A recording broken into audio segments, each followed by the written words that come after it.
about manufacturing costs, the concept, and components.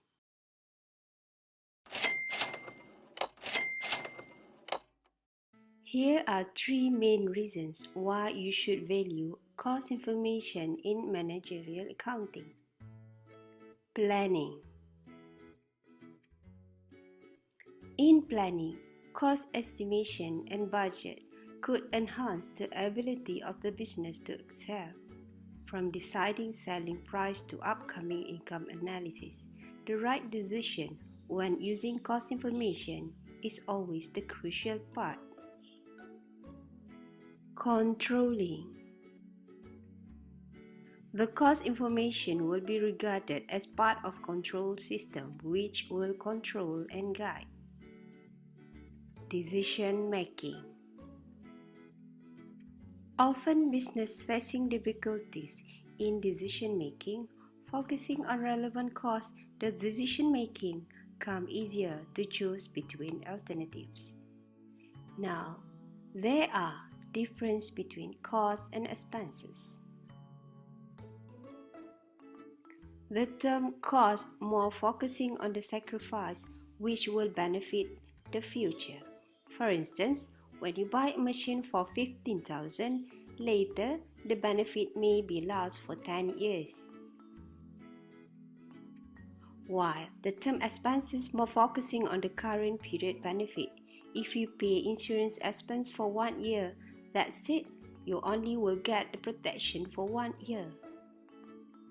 Costs can be classified according to three aspects, which are function, behavior, and assignment. When you classify the cost according to its function, you have to determine whether the cost related to manufacturing or not. Hence, the cost function divided into two types, manufacturing and non-manufacturing costs. First, let's look into manufacturing cost details. It includes direct materials, direct labor, and manufacturing overhead. So, what is direct material? That is the cost which can be easily traced to the finished good. Say like we have to produce a wooden table. Of course, we need the wood. Otherwise, there will be no wooden table. So, the direct labor is the cost of workers involved in converting the raw materials into the finished good. You need carpenters to cut and shape the wooden table.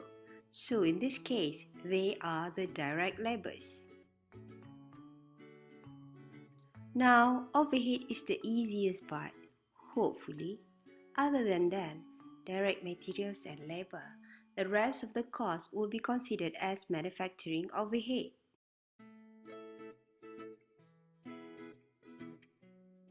Among these three manufacturing costs, direct materials and labors are the costs primarily detected in the finished product. The term for them is prime cost. But the prime cost itself won't stand strong if the conversion costs are not involved. In this case, the direct labor and the overhead is the agent for the conversion from raw material to the finished goods.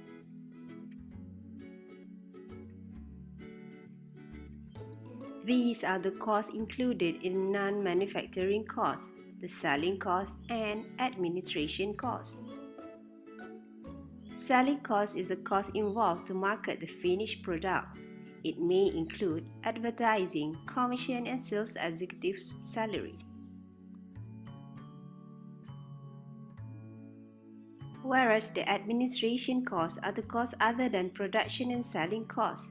The salary of director or the administration office utility are among the examples. Now, according to behavior aspect, the cost will be divided into the response to a change in activities. As the result, the cost behavior is divided into three types.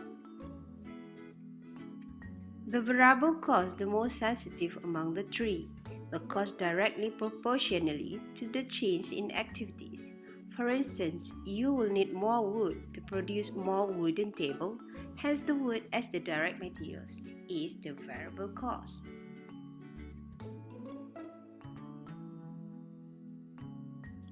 The fixed cost is the driest cost. Whatever happened to the level of activities, it remains constant. You need to recognize the machine's depreciation owned by the business, regardless production continues or not. The mixed cost is the cost which react in between of fixed and variable when activities is changing.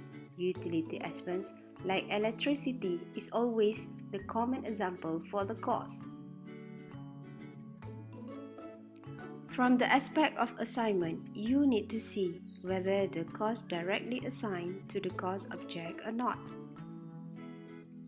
In this aspect, the cost is divided into two types, direct and indirect costs.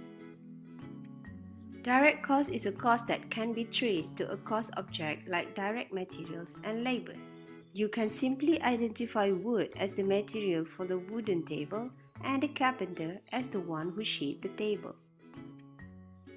Indirect cost is the vice versa. It's very hard to trace glue applied between the joint of the wooden table. Hence, the glue is the indirect cost for wooden table. Other than those three, costs also can be classified as product and period costs. Product cost is the inventorial one. Any cost which involve in producing the finished good considered product cost. Automatically, direct material, labors and overhead are the product cost. You cannot absorb the period cost into the product since the cost is not involved in producing the product.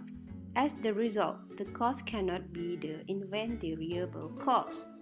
To see the whole picture of cost classification from the aspect of function, analyze this diagram. Product cost is actually the combination between direct cost and indirect manufacturing cost, whereas the period cost is actually indirect non-manufacturing cost. We can conclude now that product cost is actually the manufacturing cost, and the period cost is actually the non-manufacturing cost.